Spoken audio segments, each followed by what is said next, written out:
It was supposed to be a celebration. My mother's 65th birthday.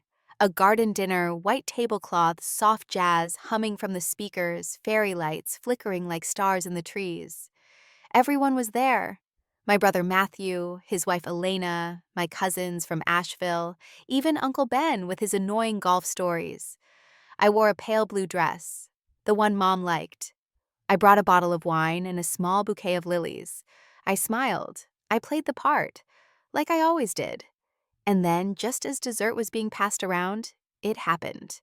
Matthew leaned back in his chair, fork dangling in his hand, and said loudly, "Well, at least the rest of us turned out okay. Clara's still floating through life with her little laptop and coffee shop job." A few laughs followed, light polite, but they landed hard. My father chuckled. My mother smiled awkwardly. No one said anything to defend me. Then Matthew leaned forward, grinning like he was delivering a punchline. "How does it feel being the most useless one here?" The air snapped cold. I heard someone choke on a laugh. My aunt looked away. I sat still, my hands folded in my lap. My heart thudded against my ribs, but I didn't flinch. I looked at Matthew and smiled. And I said, "How does it feel when the useless one stops paying your mortgage?" Silence. Complete suffocating silence. Matthew's smile froze. Elena's glass clinked against her plate. My mother's eyes widened. My father straightened in his seat like he didn't understand what he'd just heard. I reached into my purse, pulled out a single folded document, and set it gently on the table. "Maybe open that when you get home," I said calmly. Then I stood up. I looked around the table at the people who had eaten the meals I paid for, celebrated. With the gifts I'd sent lived in the house, I quietly helped keep standing. I nodded politely, and I walked out. That night was the beginning of everything changing. I had spent most of my life being the quiet one, the accommodating one, the fixer, the girl who didn't cause trouble, the woman who everyone could count on but never quite remembered. But there comes a point where silence stops being noble. It becomes surrender. And I was done surrendering. I didn't raise my voice, I didn't cry, I didn't call anyone names. I just told the truth.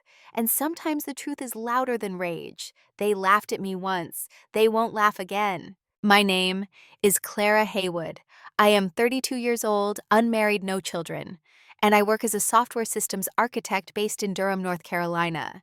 It is not the kind of job that makes for exciting dinner conversation, which is probably why no one in my family ever asked me much about it. I write code, design infrastructure, optimize digital systems for large corporations.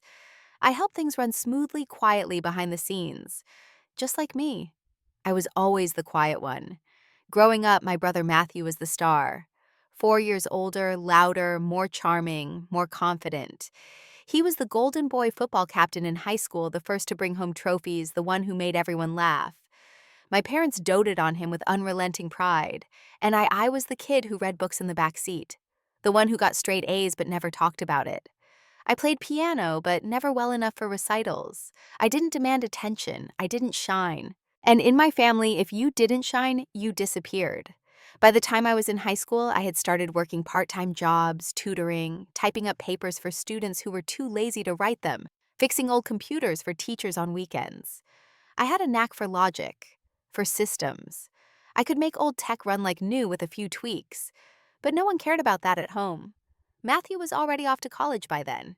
He had big dreams. He was going to study business, open a chain of gyms, build an empire, as he used to say. My parents co-signed on his loans and even refinanced the house to help pay for his tuition. I never questioned it. He was their golden child. He was worth the risk. When it was my turn to go to college, I didn't ask for much. I got into a solid public university with a partial scholarship and worked part-time at the campus IT help desk to cover the rest. I never came home for summer. I interned, I studied, I built a quiet little life of my own. By the time I graduated, Matthew had already flamed out of his first few ventures. His gym idea failed, then a smoothie bar, then an online fitness coaching business, each one more ambitious than the last, each one sunk by poor planning and massive debt. But no one talked about that. At family gatherings, Matthew still told stories about being an entrepreneur. My father still introduced him proudly as our go-getter. My mother still lit up when he walked into a room. And me, I sat at the end of the table and cleared dishes. When I got my first job as a software engineer at a mid-sized tech company, I was thrilled. I bought a modest car, rented a one-bedroom apartment. I called my mom to tell her the good news. "Oh," she said, "that's nice, dear. And how's Matthew? Have you talked to him? I should have seen the pattern forming back then, but I didn't. Or maybe I just didn't want to. I still hoped that someday someone would notice.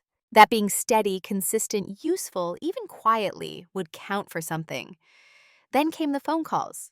At first they were small. "Matthew's having a rough patch, Clara. Can you help cover the electricity for a couple of months? Or your dad and I are tight on cash this month. Can we borrow a little?" They always promised it was temporary, always insisted I'd be paid back. I never saw a dime. But I kept saying yes. Why? Because I thought that was what family did. Because I thought that if I helped enough, maybe I'd finally be part of something. Maybe they'd see me. Maybe they'd finally say, "We're proud of you too." I watched Matthew bounce from failure to failure while I climbed slowly, steadily in my career. I never bragged, never compared. I just worked. I rose to senior engineer, then team lead. Eventually, I became a systems architect, one of only 2 women in the entire department. I started freelancing for startups on the side. My income doubled, then tripled. But none of that changed how my family saw me. To them, I was still the girl with the laptop, the one who didn't have a husband, who didn't have kids, who worked in computers and lived in a tiny apartment.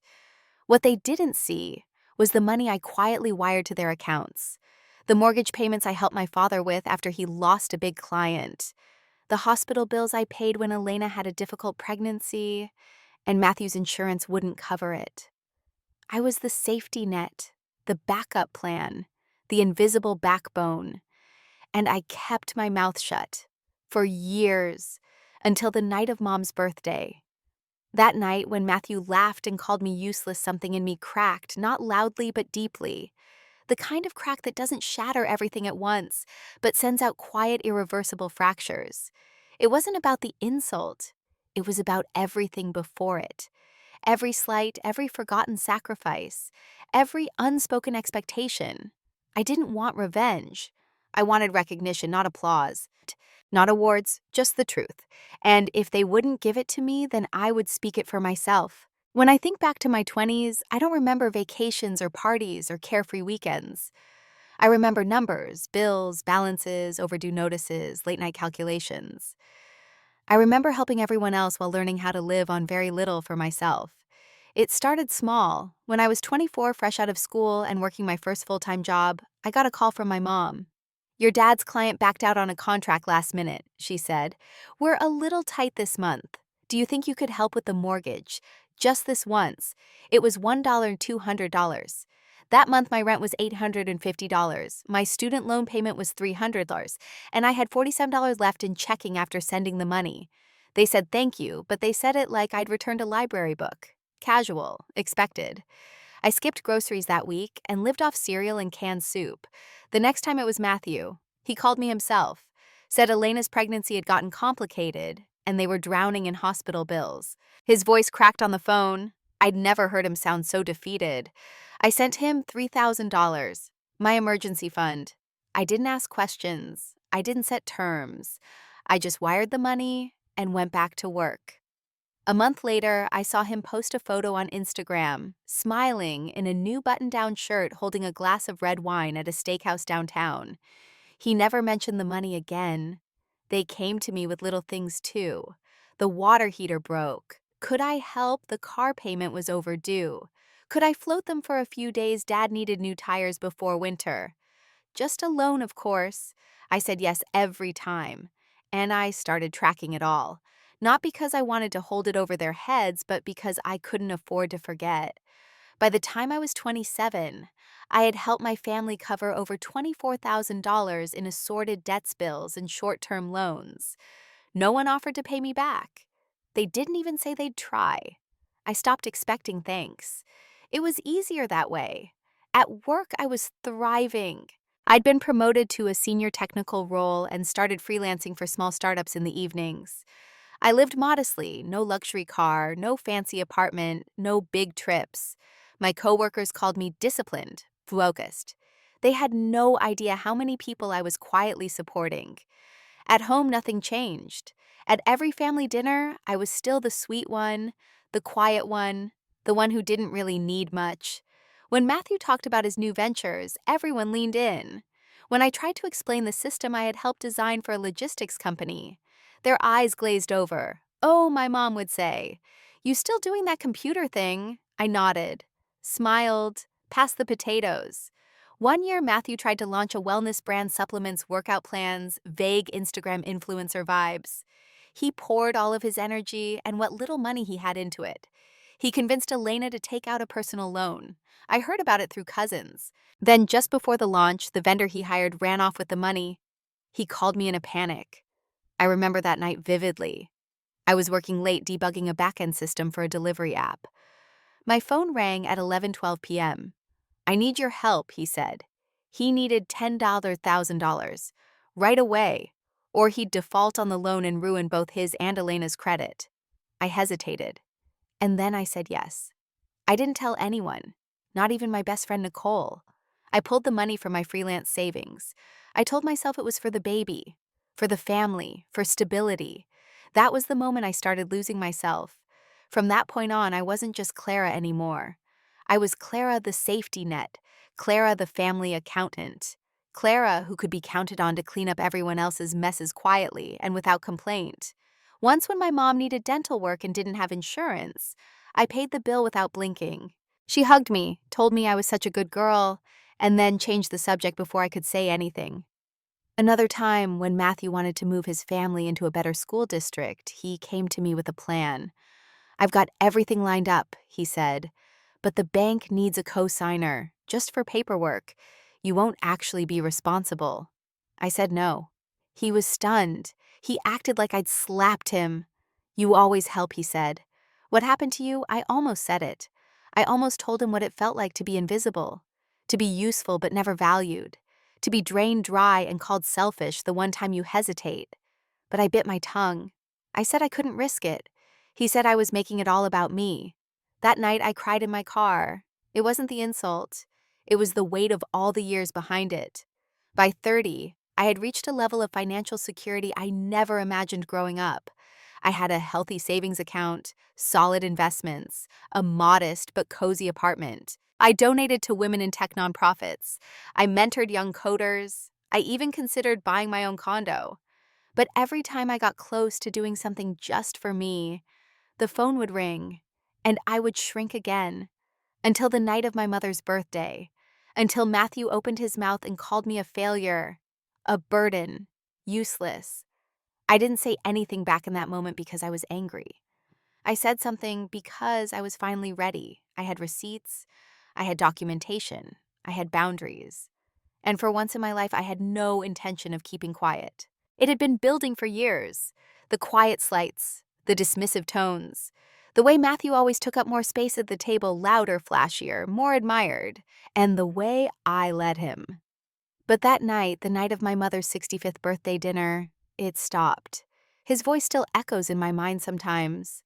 "How does it feel being the most useless one here?" He said it casually, like it was a joke, like he expected everyone to laugh along with him. And they did. A few chuckles from cousins, even a snort from Uncle Ben. My mother's smile was tight, but she didn't speak. My father didn't even look at me. No one said, "That was out of line." No one said, "Hey, come on, she's your sister." I sat there hearing years of sacrifices erased in a second. It was a strange moment, not sadness, not anger, just clarity. I realized then that they would never see me for who I was, no matter how much I gave, no matter how much I paid. They had made a decision a long time ago I was the supporting character in Matthew's story, the background, the assistant, the help. And I had been complicit in that narrative. I had fed it with my silence, with every quiet wire transfer, with every yes I mumbled through clenched teeth. So I said what I said not to hurt them, but to stop hurting myself. "How does it feel?" I replied calmly, "when the useless one stops paying your mortgage?" I will never forget the silence that followed. Matthew blinked like he misheard me. Elena's fork dropped. My mom's hand froze on her wine glass. My father stiffened. It was like someone had pulled the plug from the entire table. I reached into my purse, pulled out a manila envelope, and laid it on the table beside the cake. My hand didn't shake, not even a little. Inside were copies of all the transactions from the past 6 years: mortgage payments, medical bills, tuition checks for Matthew's kids, and the $10,000 I had sent for his failed wellness venture. Neatly printed, documented, dated, nobody moved. I've been quiet about a lot, I said, still steady. I thought helping meant staying invisible, but I realize now that's not help. That's erasure. Matthew's face flushed with confusion, then anger. "You're just trying to make us look bad," he spat. "No," I said, standing up. "I'm just tired of pretending this didn't happen." I looked at my mother. Her eyes were full, but she said nothing. I looked at my father. He stared down at his plate. From this point on, I continued, "There will be no more silent support. No more anonymous deposits. If you want help, you'll ask for it. You'll acknowledge it. And I'll decide if it's earned." Matthew scoffed. "You think money makes you better than us?" "No," I said. "But I think pretending I haven't kept this family afloat is a lie, and I'm done living in it." Then I walked out. That night I sat in my apartment waiting for the wave of guilt to crash in. But it never came. Instead, I felt something I hadn't in years: peace. A deep, quiet peace. Not because they finally saw me, but because I finally saw myself. The next morning I woke up early. Not to emails or deadlines or invoices, but to silence. No calls, no apologies, no follow-up. It was as if the dinner had never happened. As if I'd never spoken those words. As if I'd never handed over proof of every sacrifice, every act of quiet loyalty. But I knew better. Silence was just the first response. Denial would come next. Then pushback. Sure enough, that afternoon my phone buzzed. It was a text from Matthew. "You humiliated us. You better fix this." Fix this. That phrase had followed me for most of my life. Fix the Wi-Fi. Fix the broken dryer. Fix the unpaid bill. Fix the loan application. Fix the lie. I didn't reply. That evening, as I sat on the couch with a cup of tea, a second message arrived. This time from my mom. "Clara, please don't make a big deal out of this. Your brother didn't mean it. You caught him on a bad night. Let's move past it, okay?" And there it was, the familiar deflection, the minimization of his words, the quiet demand for me to shrink again, to swallow it all as usual. But I didn't. I didn't reply to her either. Instead, I opened my laptop and went to the shared mortgage management portal. 6 months earlier, Matthew had asked me to co-sign a small refinance package so he and Elena could update their kitchen and consolidate some credit card debt. I had hesitated at first, but ultimately gave in. I was listed as co-signer and partial guarantor, quiet behind-the-scenes Clara. Now I was ready to be something else. I clicked into the document center, downloaded the necessary forms, and submitted a formal request for withdrawal as guarantor, citing irreconcilable financial and familial differences. I had checked the legalities months ago, even consulted a lawyer discreetly after the refinance went through. There was a clause that allowed me to remove myself with 30 days' notice as long as the mortgage was reevaluated and refinanced solely under Matthew and Elena's names. It wouldn't be easy. In fact, I suspected it might not even go through, but I wanted them to feel the shift, to feel the weight I had carried now lifted. The bank responded the next day, a request for updated income verification and credit reassessment for the primary holders. And then the fallout began. On Friday night, I got another call, this time from Elena. "What are you doing, Clara?" she said, trying to sound calm, but I could hear the panic underneath. "This puts everything at risk. The refinance won't hold without you. We need your name on the loan." I paused. "Elena," I said, "do you remember last Thanksgiving when your kids handed out handmade thank you cards to everyone but me?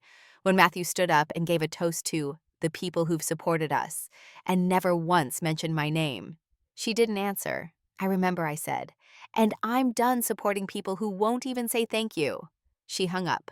The following week was chaos. Matthew called every day, first demanding, then begging, then threatening. He said the loan might be denied, that they'd have to pay new fees, that it was just a signature, that I was tearing this family apart. I forwarded every message to my lawyer. Then I blocked him. 2 days later, I got a call from my father. "You made your point, Clara," he said, voice low and rough. "Now fix it." There it was again, fix it. "No," I said simply. He paused. I could hear his breath on the line like he didn't expect me to say it. "No," he repeated. "No," I said again. "I've done enough, more than enough. It's time Matthew stood on his own 2 feet. Clara, he said you've always been the responsible one. And that's exactly why I'm not bailing him out this time." I hung up. That weekend, I went on a hike, by myself. No phone, no noise.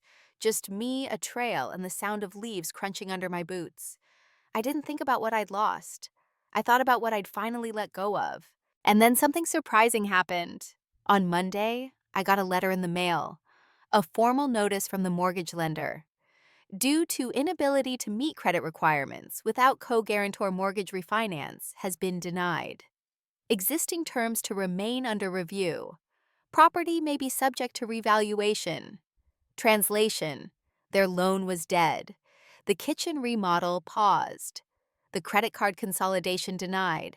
And suddenly they were on their own. For the first time. I read the letter twice, then folded it and placed it in a drawer. And I smiled not out of spite, but relief. Not because I had hurt them, but because I had finally stopped hurting myself to protect them. I didn't celebrate.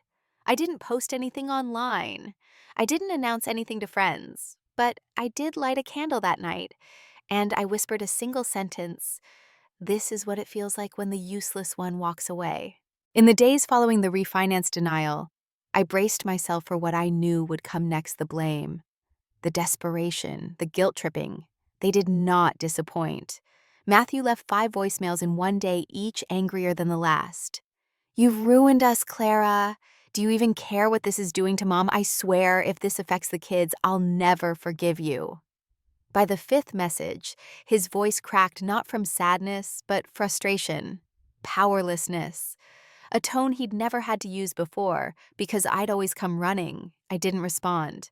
I blocked his number completely. 2 days later, my mother showed up at my apartment. She knocked gently the way she always had when I was a teenager studying for exams. I opened the door and there she was, her purse tucked under her arm, cardigan slipping from her shoulder lips, trembling behind a practiced smile. "Can I come in?" she asked. I stepped aside, nodding silently. She sat on the edge of my couch like she didn't know what to do with her hands. I watched her waiting, and then she said what I knew she would.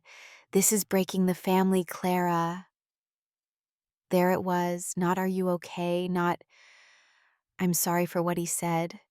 Just the same script I'd heard for years. Unity over truth, harmony over healing. "You don't get it," I said quietly. "I've been paying to hold this family together for a decade. And now because I finally said no, suddenly I'm the one tearing it apart." She looked down at her hands. "I know you've helped," she said, "but Matthew's struggling. He has kids. He has responsibilities." "And I don't," I asked. "I have a life too, Mom. Dreams, plans, but no one ever cared to ask about them because I didn't come with drama, because I didn't need saving, because I was easy to ignore." She didn't argue, but she didn't apologize either. "I just wish it didn't come to this," she said after a long pause. "It came to this because you all let it," I replied. "You let Matthew talk to me like that. You laughed at his joke. You watched me walk away and didn't say a word." Her eyes filled, but the tears didn't fall. "He's your brother." "And I'm your daughter," I said. She stayed for a few more minutes, said nothing meaningful, left quietly. That was the last time I saw her in person. In the weeks that followed, the silence became louder. No calls from my father. No texts from Elena. My inbox stayed empty. I wasn't invited to Sunday dinners anymore. Cousins I used to chat with online quietly unfollowed me. It was like I'd been cut from the family tree, not with a saw, but with pruning shears. Quiet, efficient, clean. I won't pretend it didn't hurt. There were nights I sat in bed and scrolled through old pictures, birthday cakes, beach trips, chaotic Thanksgiving dinners, and wondered if maybe I'd gone too far, if maybe I could have said things differently, if maybe deep down I was just too sensitive. But then I'd remember what Matthew said, the way they laughed, the way they looked at me like I had no weight, no presence, no worth, unless it served them. And that shame, that shrinking feeling I'd carried since childhood, it would lift again. I poured myself into my work, took on new projects, signed 2 new freelance clients. I made plans to travel, started a journal, picked up photography again. One afternoon, as I walked through a local park with my camera, I captured a candid shot of a young girl with a red scarf laughing wildly as leaves blew around her. And I realized I hadn't thought about Matthew or my family for hours. Not out of anger, just absence. Their absence no longer felt like a wound. It felt like space, like breathing room. It felt like the beginning of something new. It's funny how life feels quieter when you stop trying to prove your worth. In the months that followed my decision, something subtle but powerful began to shift. Not in them, but in me. For the first time, I began to see the difference between being needed and being valued. I wasn't receiving desperate phone calls anymore. There were no passive-aggressive texts, no surprise visits. At first, I mistook the quiet for exile. But in truth, it was freedom. My mornings changed. I no longer reached for my phone dreading some financial emergency from my brother or a veiled guilt trip from my parents. Instead, I started walking. Just simple walks around my block through the park beside the river. And then one morning, I noticed something. I wasn't checking my bank balance in fear. I wasn't worried about covering someone else's missed payment or budgeting for a niece's forgotten birthday. For the first time since my 20s, my money was mine. My time was mine. My energy was mine. I didn't even realize how much of myself I had been rationing until I stopped. I used to tell myself that being the reliable one was something noble, that I was the glue, that without me, things would fall apart. But that belief had become a cage, and I'd locked myself in willingly. So I decided to build something new. I enrolled in a weekend photography course. It had been years since I picked up a camera seriously. Back in college, before my life became about holding everyone else's together, I had thought about working in visual storytelling. I used to imagine traveling and capturing the quiet corners of people's lives, moments that don't make headlines but carry deep human truths. That dream had been shelved somewhere between my brother's second bankruptcy and my parents' roof repair. Now I took it back. It started small. Early morning shots of the harbor, portraits of friends. Then came a local contest. I submitted 3 photos not expecting much. 2 were selected for a gallery showcase. I stood in that small local exhibit watching people pause in front of my work reading the little placards with my name on them. No one knew about the years I spent paying someone else's mortgage or the time I gave up a job in New York because my brother needed help. They didn't need to. They saw me not as someone useful, but as someone whole. That moment changed everything. I began writing again, nothing formal, just reflections, journal entries, observations, letters I never sent. And through that writing, I started to reclaim my voice, my story. One entry simply read, "They didn't have to see my value for it to exist." And I held on to that truth. Eventually, I was invited to speak on a local podcast, one focused on personal resilience and boundary setting. The host had seen my photo series and read a small piece I had written in an online newsletter. She asked me to come talk about financial boundaries in families. I hesitated. Talking publicly about what I had been through felt risky. But something in me whispered this could be part of your healing. So I said yes. The episode went live on a Thursday. I was nervous checking the comments every hour. To my surprise, most responses were from women, many of them older, thanking me for putting words to feelings they had buried for decades. One message read, "I'm 63, and just this year I stopped covering my brother's rent. Your story gave me the courage to stop feeling guilty." Another wrote, "I never realized how much of myself I was giving away until I heard you say, 'You don't owe people your life just because you love them.' Thank you." That's when I knew this wasn't just about me anymore. So I started a blog, modest, nothing flashy. Just a place to write about reclaiming your life after years of being the family fixer. I named it The Quiet Anchor, because that's what I'd been for so long, steady, invisible, and weighed down. Now I was still steady, but no longer invisible, and no longer burdened. The blog grew slowly. A few hundred readers at first, then thousands. Women from all walks of life wrote in sharing their own stories. Some had been caretakers their whole lives. Others had been the smart one or the stable one in families that never gave back. They weren't bitter, just tired and ready. Ready to step out of the shadows they had been placed in. Through them, I healed more than I thought possible. Not because I was preaching, but because I was listening. And for the first time in my life, being needed didn't feel like a trap. It felt like connection. My family still didn't reach out. Matthew's store eventually folded. I heard through a cousin that they were trying to sell the house but had trouble with the mortgage terms. My mother sent me a Christmas card that year, no note, just her name. I didn't send one back. It wasn't out of anger, just peace. I didn't need anything from them anymore. Not validation, not acknowledgement. I had stopped trying to be good enough for people who only saw me as useful. And in doing so, I discovered something better than approval. I found clarity, I found calm, and I found myself. It happened just before spring, almost a year after the dinner. I was walking out of a community event downtown, a camera slung over my shoulder when I heard a familiar voice call my name. Clara. I turned. It was Matthew. I hadn't seen him in almost 12 months. He looked different. Gaunter, older, tired, in a way that felt heavy. His jacket hung loose on his frame. His eyes were sharp but not angry, at least not at first. "Can we talk?" he asked, standing just a few feet away. I considered walking past him, but something in his voice stopped me. Not guilt, not fear, just stillness, a feeling I hadn't had with him in years. I nodded. 5 minutes. We sat on a bench nearby.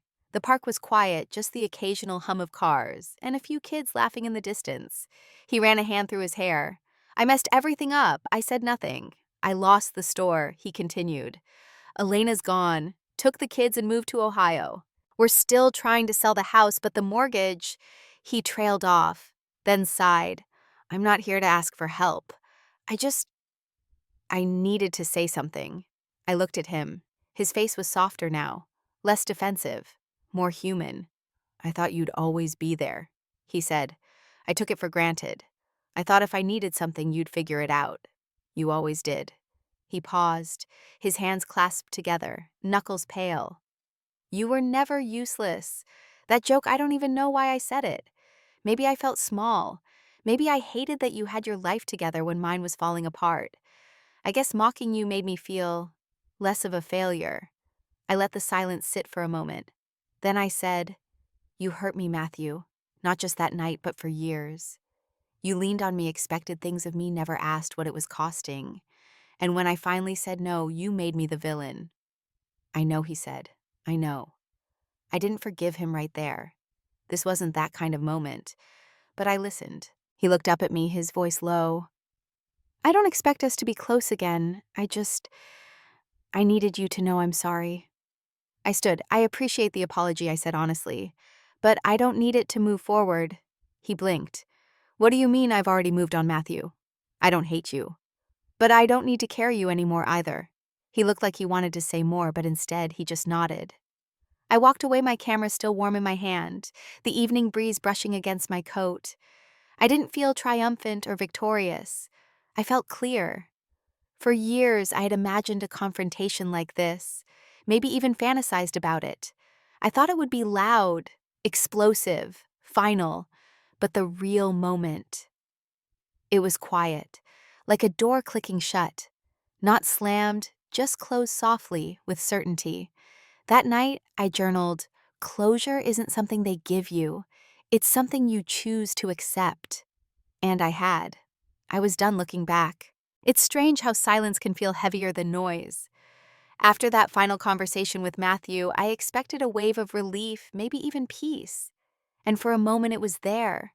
But soon, a different feeling settled in. A quiet, steady ache. Not regret, not grief. Just the weight of years. The weight of what was lost. And what was never truly there. For most of my life, I believed that family meant endurance, that love was measured by sacrifice, that my value came from how much I could carry. I wore those beliefs like armor, and for a time they kept me standing. But eventually they became chains. I was so afraid of being selfish that I never asked what I wanted. I didn't just deny myself things I forgot to want them at all. My dreams were always the ones that could wait. My needs always the ones I could figure out quietly. I thought that made me strong. I thought that made me good. But goodness without boundaries isn't virtue. It's self-erasure. And I see that now. What Matthew said at dinner, the laughter, the insult, it wasn't the start of anything. It was just the crack in the dam, years of quiet resentment of being invisible, of being useful, but never seen it all poured out. And I don't blame him for all of it. Not anymore. Because I played my part too. I trained them to see me that way. Every time I paid a bill without saying a word. Every time I stepped back to keep the peace. Every time I smiled while swallowing my hurt, I was teaching them how to treat me. I thought I was being strong, but what I was really doing was disappearing. When I finally said no, it wasn't an act of rebellion. It was an act of return. I was returning to myself. Now, when I wake up, I don't measure my worth by who needs me. I don't check in to see if someone else's crisis has become mine.